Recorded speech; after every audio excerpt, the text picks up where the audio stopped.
So for this experiment, I am currently connected to a wireless bioinomatics electrocardiogram module. It's under my shirt. So I am recording ECG from myself just so you can see. Okay, so I'll start and stop it. This is coming from me. I'll go ahead and rewind this recording. Okay, so, and then we'll go ahead and fire up the virtual reality world. I'll run it this time just in desktop mode. A lot of them I'll run with either with a desktop simulation or with the MetaQuest Pro, which I have right next to me. But right now, I'll run it in desktop mode so we can easily follow and I can explain. Let's put the acknowledge windows side by side, and we'll do something like this. So we can see both windows nicely. Okay. And in acknowledge our software, I'll turn on the event palette. The event palette can give you information about events that are currently coming in. So what will happen now is in the virtual reality software, we check this box here. So then markers will be sent to acknowledge in real time when interesting things happen. Maybe we look at a specific object and then a marker will come in. Also, the recording, you can pay attention, will start automatically from within the VR system. We choose the environment. This is going to be a shopping scenario. We have to find chicken nuggets. Okay, so we'll be inside a store and we have to find chicken nuggets. All right.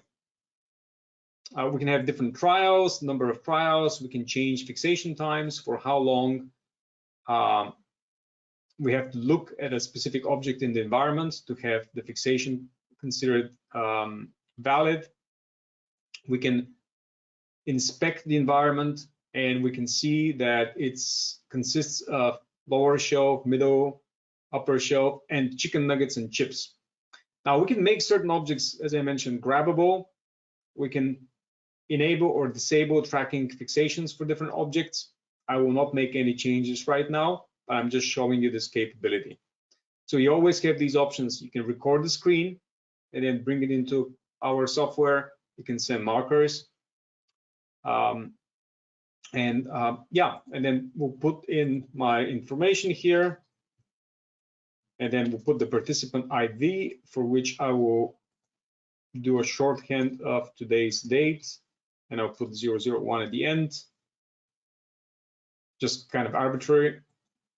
And then we begin the recording. Now, watch on the right side where the markers are coming in. So now, if I look at the next shelf over here, it says middle lower shelf. Now I'll look, look in quotes because I'm just moving the mouse. Now it says middle upper. And you see a green little bow right in the middle. That represents where I'm looking. Now, if I'm wearing the head-mounted display, you'll see my eye tracking position.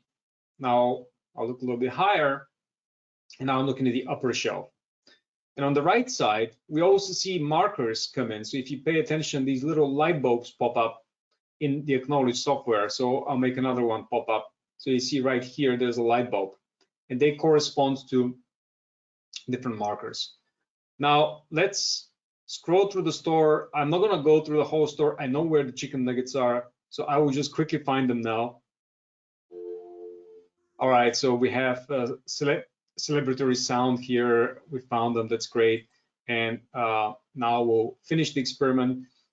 The moment we finish the experiment, we get information on total view time, mostly looked at the middle upper shelf, and time spent looking at various objects that were in the environment, like chips, chicken nuggets, and so forth. Okay, so now that we've completed this, of course, this was just very, very short, right? But we need to keep things tight here. So next we can run this session replay. And that's a very cool capability that either in the desktop or inside the HMD, I can view what happened. So let's see, what was my number here? I think that's what I entered, right? Yeah. Okay. So we can look at all the data recorded from various participants, and now I can dynamically or statically, let's go for static, I can visualize my gaze path here. So that's what I looked at. So we can see here, I was spending time on different shelves. We can also look at like a heat map.